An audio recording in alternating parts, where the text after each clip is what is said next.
Sabe quando a gente tem um lugar que parece um refúgio? Para mim, esse lugar sempre foi a casa da minha tia Lúcia. Ela é irmã da minha mãe, mas a gente sempre teve uma conexão diferente. Ela me tratava como se eu fosse filha dela e eu enxergava ela como se ela fosse a minha segunda mãe. A minha casa nunca foi muito estável. Os meus pais, eles brigavam muito e às vezes parece que o mundo ia desmoronar lá dentro. Então, quando a minha tia Lúcia engravidou, eu fiquei super empolgada com a ideia de poder passar um tempo na casa dela para ajudar ela com o bebê dela. Ela estava casada com o Carlos já fazia uns 3 anos e ele era muito na dele, ou pelo menos eu achava que sim.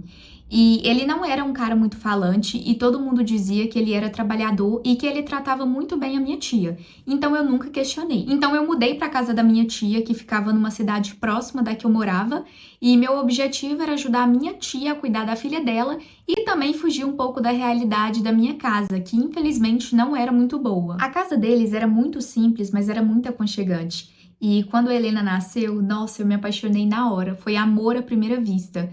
Porque eu adoro criança, né? E ela era uma menina muito calma, muito doce. Então, assim, eu já gostei dela logo de cara.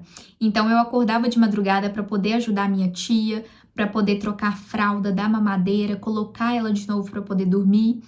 Então, a gente virou um verdadeiro time. Só que com o tempo, as coisas começaram a mudar dentro da casa da minha tia. Teve um dia que a minha tia precisou sair e ela deixou a Helena dormindo no bercinho dela. E aí ficou só eu e o Carlos lá. E aí eu lembro que eu tava lavando louça, eu tava distraída.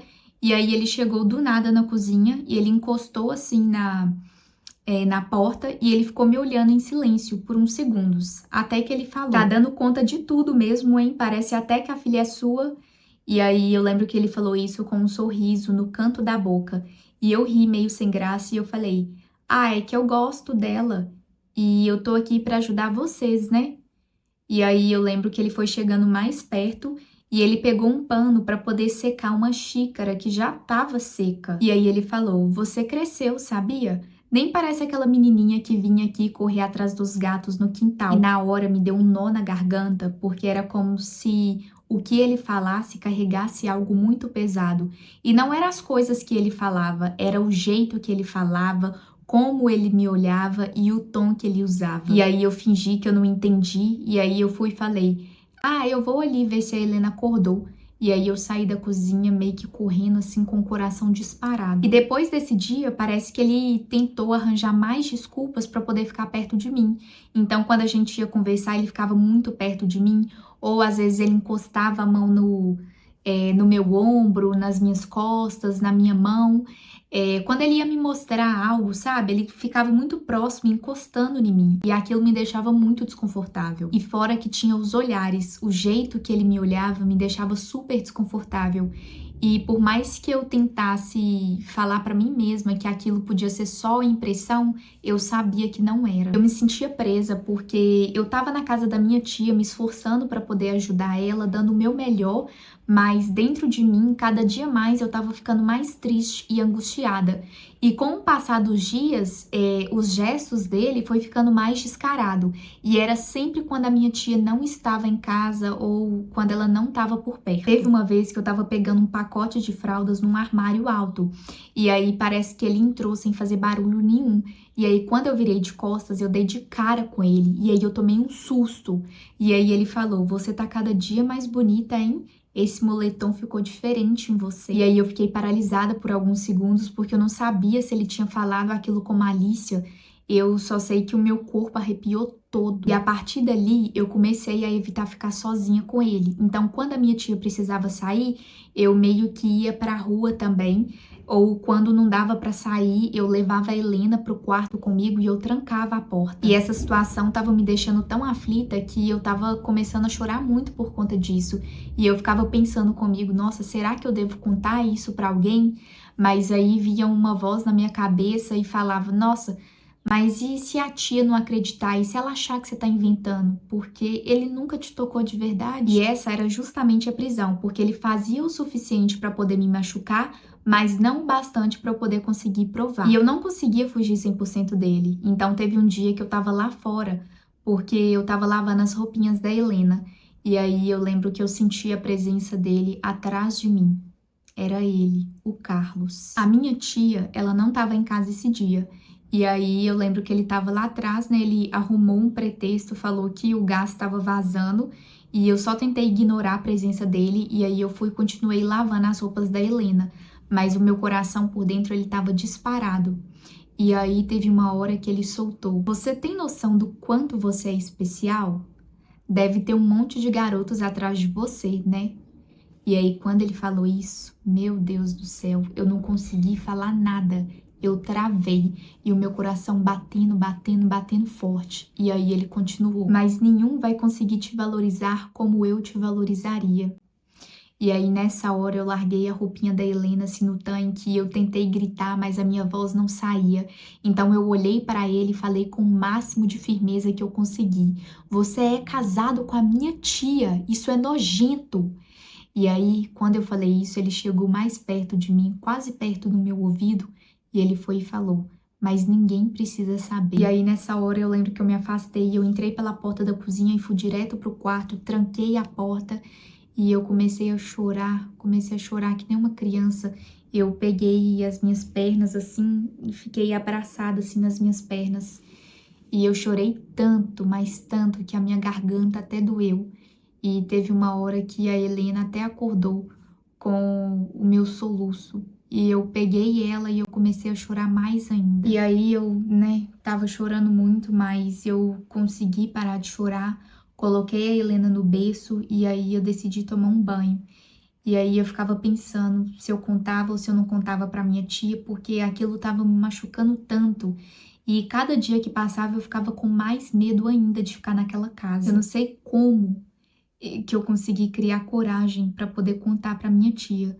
Aquilo estava me machucando tanto que eu acho que foi isso que me deu força para poder ir lá na minha tia. E aí o Carlos não estava nessa hora, ele tinha saído e a minha tia tinha chegado.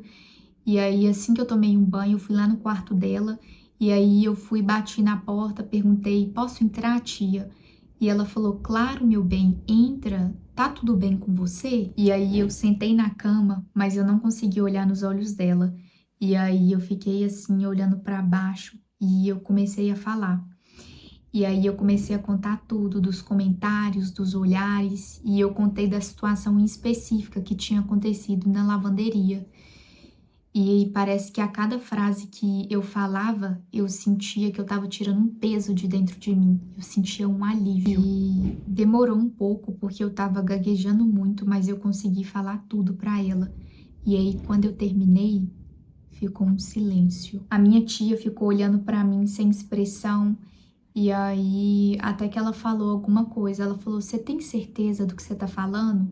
E aí, nessa hora, minha garganta travou. E ela tava meio que deitada, né? E aí ela foi e ajustou na cama assim, colocou uma almofada atrás das costas. E aí ela foi e falou: "Olha, você tá passando por uma fase complicada, adolescência confusa. Às vezes a gente confunde as coisas mesmo. O Carlos jamais faria isso com você, ele te trata bem, sempre tratou." E minha tia ter falado isso foi a mesma coisa que ter me dado um tapa na cara. Porque já foi tão difícil, mas tão difícil ir lá tentar falar com ela. E aí, nossa, minha cara ficou queimando de tanta vergonha. E aí eu tentei me justificar pra ela: "Não, tia, eu não tô inventando nada. Foi tudo isso que aconteceu. Eu te contei tudo isso porque eu confio em você." E aí eu lembro que ela respirou mais uma vez e ela falou: "Não, talvez você esteja carente, precisando de atenção, mas isso acontece, tá? Mas assim, não conta isso pra ninguém, porque isso pode acabar destruindo a minha família." E naquela hora eu percebi que a minha tia, ela não queria me ouvir. Ou melhor, ela não queria acreditar naquilo que estava acontecendo. E aí eu voltei pro meu quarto sem falar nem mais uma palavra. E eu lembro que esse dia eu nem dormi. Eu passei a noite toda olhando para Helena, e eu tava com muito medo e eu ficava pensando em mil e uma coisa. E eu lembro que os próximos dias foram insuportáveis. A minha tia, ela não tava me tratando mais do mesmo jeito. Eu sentia que ela tava um pouco mais distante, fria.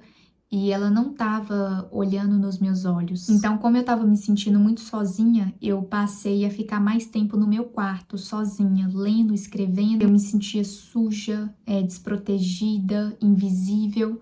E o que mais me doía era saber que a única pessoa que eu podia confiar virou as costas para mim. Teve uma noite que eu decidi ligar para minha mãe e eu não contei para ela tudo. Na verdade, eu não falei nada sobre esse assunto. Eu só falei que eu queria voltar para casa porque eu tava com saudade e eu não tava conseguindo me adaptar. Mas a verdade é que eu tava com muito medo, medo de que algo pior acontecesse ali dentro daquela casa. Então passou 1, 2 semanas, os meus pais eles me buscaram e eu voltei a morar na minha casa. Mas em momento algum eu contei qualquer coisa para os meus pais, eu não contei nada para eles, porque eu fiquei com muito medo, já que a minha tia não tinha acreditado em mim.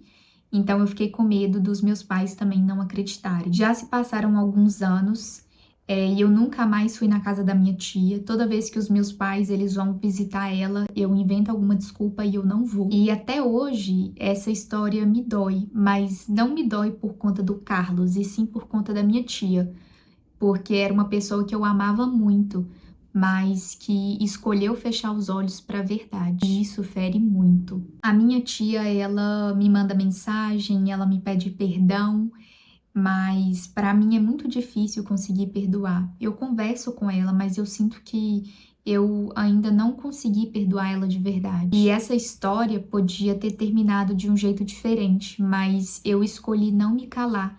Na verdade, eu nem sei da onde eu arranjei forças, mas eu consegui falar e consegui sair daquela situação, porque poderia ter terminado de um jeito totalmente diferente. Eu poderia ter duvidado de mim mesma, mas não. Falar doeu, mas felizmente foi o que me salvou.